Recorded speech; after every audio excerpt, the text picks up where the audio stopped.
Ju njohim me përmbledhjen javore të lajmeve. Kjo është Radio 7. Të panevojshme ka komentuar Vjosa Osmani kërkesën e listës serbe në gjykatën kushtetuese për pezullimin e punës së kuvendit.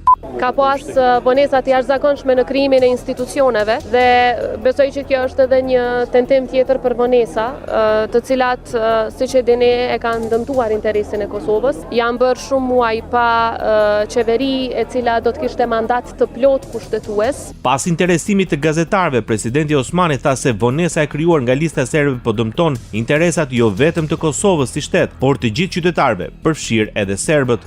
Tash pasi që kuvendi është konstituar në përputhje me aktgjykimin e fundit të gjykatës kushtetuese, që të kemi një qeveri me mandat të plot. Krijimi i qeverisë pastaj bëhet tërësisht nga koalicionet mes partive politike dhe aty si presidente unë nuk mund të ndërhyj.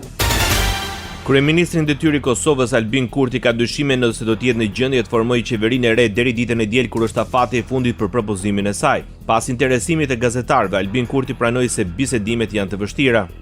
Në këto ditët e mbetura jemi të komuniku, jemi të bisedu.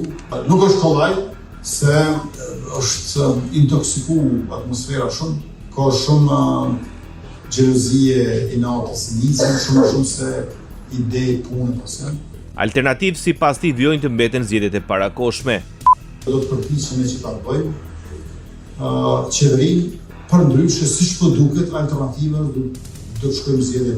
Ose do ta bëjmë në qeverinë ose do shkojmë zgjedhje. Nuk po duket që opozita ka vullnet dhe as synim për qeverinë të tyre.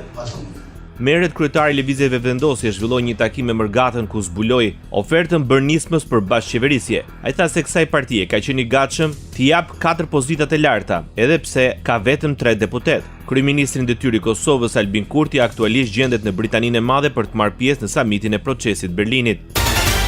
Vlora Çitaku nga Partia Demokratike e Kosovës akuzoi Lëvizjet Vetëvendosje për keq përdorim të misioneve diplomatike në funksion të interesave partijake. Ajo e quajti abuzim të skajtshëm përdorimin e institucioneve shtetërore në kofushate, duke referuar rastit të fundit në Londër si shembull të mendësisë që e sheh shtetin si pronë private. Kjo kast drejtuesish tashmë ka shndruar në një normë keq përdorimin e misioneve diplomatike të Kosovës për nevoja partijake të Lëvizjes Vetëvendosje, apelon Vlora Çitaku. Konfirmohet dorëheqja e presidentit të Aleancës Kosove e Re Bexhet Pacolli. Në vend të tij u caktua ushtrues detyre presidenti i ri i AKR-s, Vesel Makolli. Zoti Pacolli dha dorëheqjen para disa javësh dhe në bazë të statutit të partisë më ka caktuar ushtrues detyre i presidentit të AKR-s. Në KQZ janë njoftuar me këtë ndryshim, thuhet në reagimin e Makollit. Bexhet Pacolli ishte kryetari i AKR-s që në vitin 2006 me formimin e këtij subjekti politik. Ministri i detyrë i financave i Kosovës, Sekuran Murati, akuzoi opozitën se po bllokon ratifikimin e marrëveshjes me Bankën Botërore. Përmes saj, vendi do të mund të përfitojë rreth 90 milionë euro kredi me kamat 0%.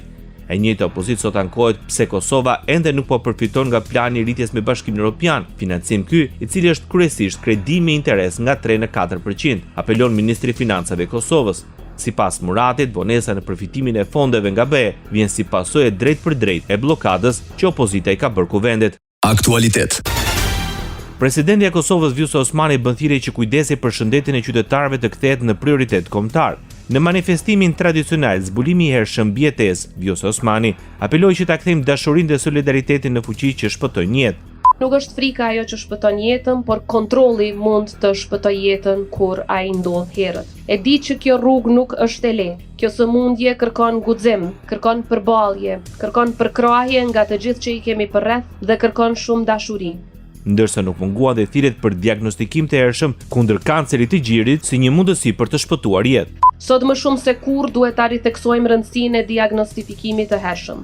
Çdo kontroll, çdo ekzaminim i rregullt është një mundësi për jetë. Sa më herët që të ndodh diagnostifikimi, aq më e madhe është shpresa për jetë.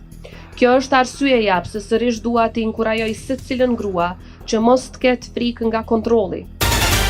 Ministri i Drejtësisë Kosovës, Blerim Sallau, në konferencën 30 vite partneritet me Këshillin e Evropës dhe Komisionin e Venecias vlerësoi nevojën për zbatimin e vettingut edhe në sistemin e drejtësisë në Kosovë. Sallau tha se sot kemi nevojë më shumë se kur për një drejtësi që nuk i shërben pushtetit, por të drejtës. Një drejtësi që nuk trembet nga vërteta, por kërkon një drejtësi që nuk është e verbër përballë padrejtësisë, por e ndjeshme ndaj vendjes shtetërore.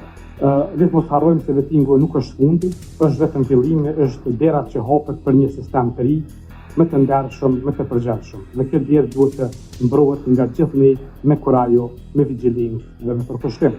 Deklaroi ministri i drejtësisë i Kosovës. Radio 7, zëri pozitiv i qytetit.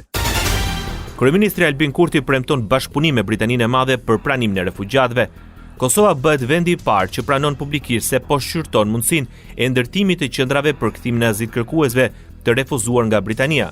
Kryeministri i detyrë i Kosovës Albin Kurti tha se Kosova dëshiron të ndihmojë Mbretërinë e Bashkuar në luftën kundër emigracionit palishëm në këmbim të mbështetjes për forcimin e sigurisë ndaj kërcënimeve nga Serbia dhe Rusia. Në prag të samitit të liderëve të Ballkanit Perëndimor, Kurti konfirmoi se po zhvillohen bisedime ndërmjet zyrtarëve të Kosovës dhe Mbretërisë së Bashkuar për këtë çështje.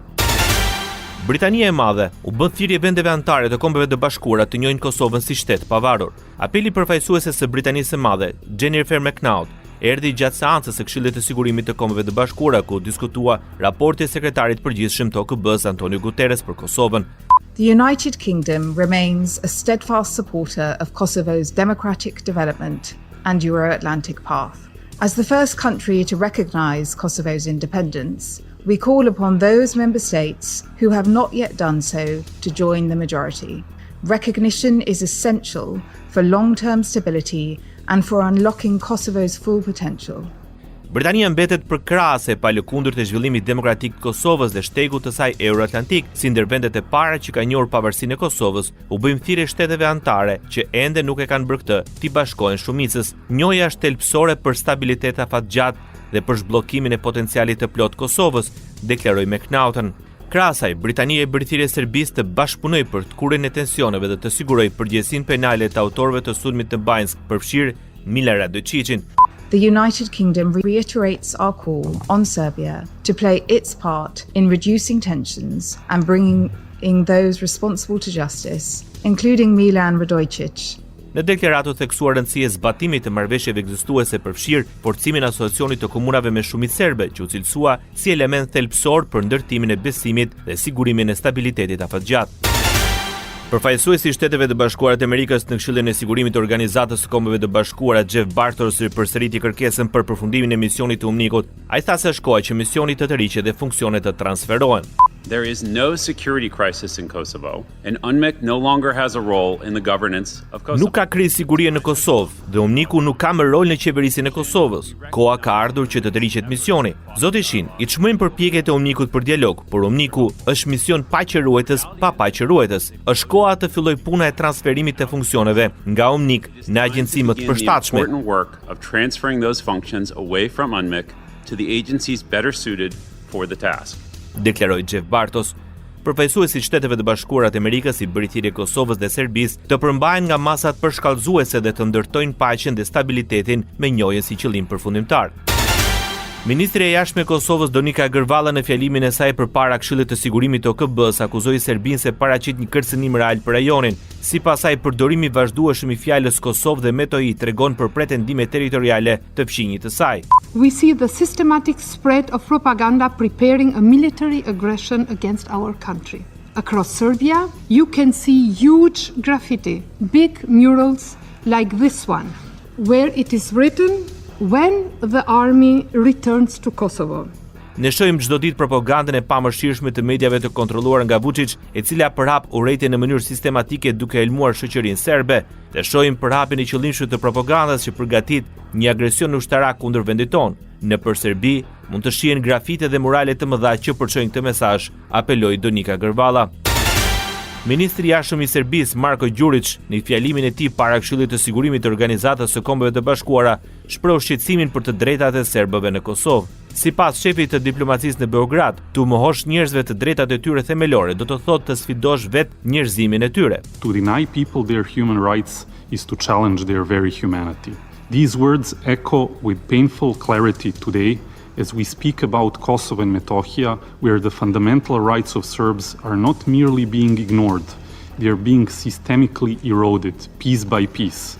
Të drejtat themelore të serbëve jo vetëm që po injorohen, por përgryhen në mënyrë sistematike, cop pas cope, tha ministri i jashtëm i Serbisë Marko Đurić. Kancelari gjerman Friedrich Merz në samitin e procesit Berlinit në Londër bëri thirrje që Kosova dhe Serbia të intensifikojnë dialogun për normalizimin e marrëdhënieve dhe u garantojnë mbështetje. Edhe këtë vit mungon përparimi. Është koha që të dyja vendet të zbatojnë plotësisht detyrimet e marra. Ne do të angazhohemi aktivisht në këtë proces, tha kancelari gjerman. Merz vlerësoi miratimin e deklaratet përbashkët për pajtim dhe marrëdhënie të fqinjësisë së mirë, e cila duhet të zbatohet në praktik. Tani duhet ta vëmë në zbatim, sepse ardhmja e 6 vendeve të Ballkanit perëndimor është në Bashkimin Evropian. Procesi i Berlinit i çon përpara në këtë rrugë, konfirmoi kancelari gjerman. Siguria, zhvillimet rajonale dhe integrimi në Bashkimin Evropian ishin temat kryesore të bisedimeve mes kryeministrit detyrë të Kosovës Albin Kurti me ministrin francez për Europën Benjamin Haddad. Takimi erdhi në Londër në kuadër samitit procesit Berlinit. Jam mirënjohës për mbështetjen e Francës si një anëtare kyçe e BE-s dhe për vlerat e përbashkëta që udhëheqin partneritetin ton, shkrua në rrjetet sociale kryeministri në detyrë i Kosovës. Parlamenti Evropian miratoi të mërkurën një rezolut që dënon polarizimin politik dhe shtypjen shtetërore të vazhdueshme në Serbi një vit pas aksidentit tragjik në Novi Sad. Eurodeputetët kërkojnë procedura ligjore transparente dhe gjithëpërfshirëse për të sjellë para drejtësisë përgjegjësit për shembjen e stres në stacionin e Kurudor në Novi Sad. Parlamenti Evropian bëri thirrje për llogaridhënie dhe reforma demokratike në Serbi. Eurodeputetët thonë se janë thellësisht të shqetësuar për klimën e tensionuar dhe polarizuese të nxitur nga gjua urrëties, propaganda anti-BE dhe pro-ruse dhe fushatat e shpifjes të prapura nga mediat e kontrolluara nga qeveria dhe nga zyrtarët. Në rezolut thuhet se ka pasur dështim të madh nga përfaqësuesit e qeverisë në Beograd për t'u përballur dhe për t'u pajtuar me të kaluarën e Serbisë. Ndoqet përmbledhjen javore të lajmeve. Kjo është Radio 7, zëri pozitiv i qytetit.